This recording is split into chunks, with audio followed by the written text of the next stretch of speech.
and welcome back to my channel, or if you're new here, go ahead and click that subscribe button because this month of December I will be uploading a ton of new videos and you need to get excited because they're pretty great and really festive. So because it is December, I thought there is no better way to kick off this month than with gingerbread, but we're going to be doing it a little bit differently. I'm going to be making it gluten-free, not only because I am gluten-free, but because I know a lot of people who also have to eat gluten-free think that they can't eat what everybody else eats around the holidays, but that's not entirely true, and I will be proving that today with my gluten-free gingerbread recipe. So let's get started with the ingredients.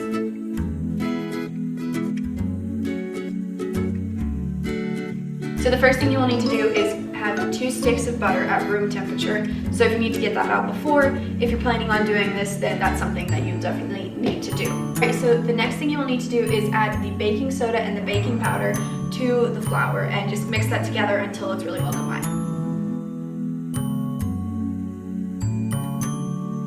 The next thing you will need to do is cream the butter in an electric mixer. So I'm using a KitchenAid mixer. You can do it by hand, but it'll take a lot longer and you'll have a really tired arm.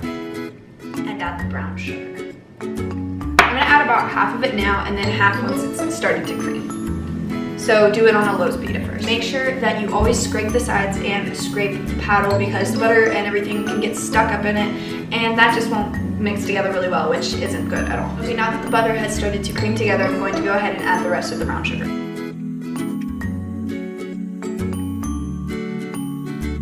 Once you have the butter creamy and the brown sugar all mixed in, you're going to add the molasses. Again, I'm just going to add in half right now and then half once this portion is mixed in.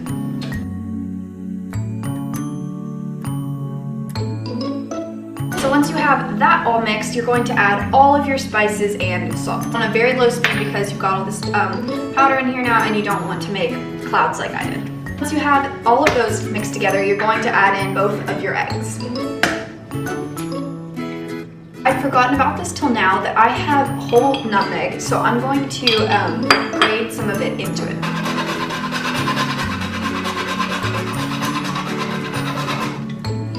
Yeah, I don't have an exact measurement for this, just kind of whatever you think works.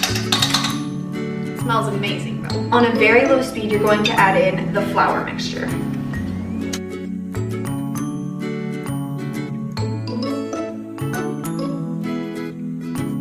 Once you have it all mixed in, you can turn the speed up just a little bit. Once it has all mixed together, you can take it off of the stand mixer and get out some saran wrap because we're going to wrap it up and let it chill for about an hour. Alright, so now that we've put the dough all in the saran wrap, we're going to put it into the fridge for an hour. And if you're going to put yours into an hour or longer, go ahead and preheat your oven to 350. I actually made another batch yesterday, so they have been chilling since yesterday around 6 o'clock. So we're going to go ahead and cut these out. So before you start cutting anything out, go ahead and sprinkle some flour onto a clean surface so that you'll have a bigger space to work on rather than a pan. And get your hands covered in flour.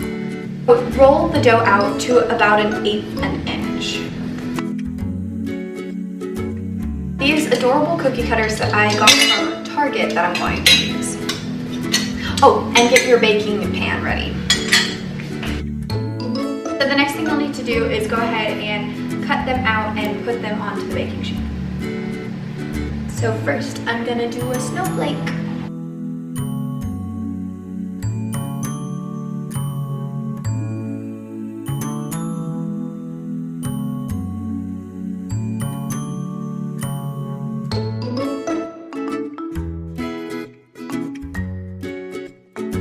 Okay, so now that I have cut out all of the cookies, we're going to put them into the oven for 15 to 20 minutes. I'm going to check them.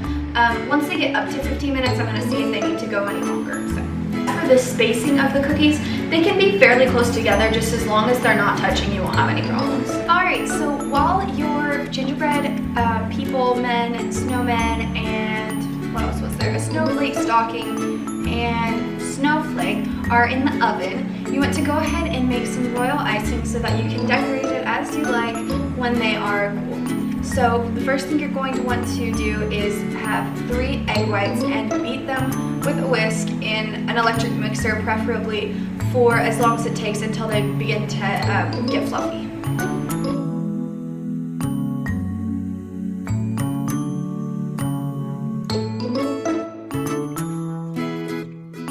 You're also going to want to have 5 cups of powdered sugar or confectioner's sugar, whatever you want to call it, and then you add it in 1/4 of a cup at a time while the mixer is going on a low speed.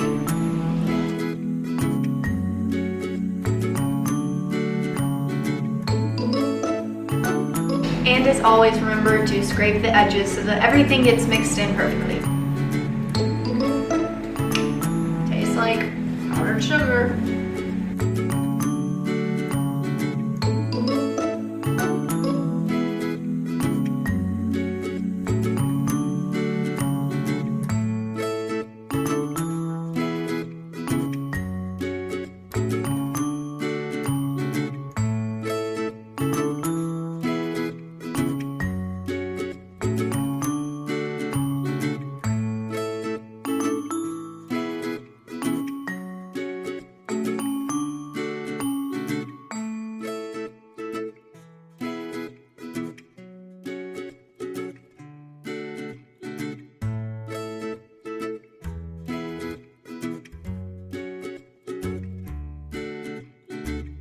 Thanks so much for watching this video. If you liked it, be sure to give it a thumbs up and subscribe to my channel if you're not, because this December I will be uploading a ton of new videos. And speaking of videos, if you want to see my last video, you can click right here. And I guess that is it for today, so I will see you all in my next video. Bye.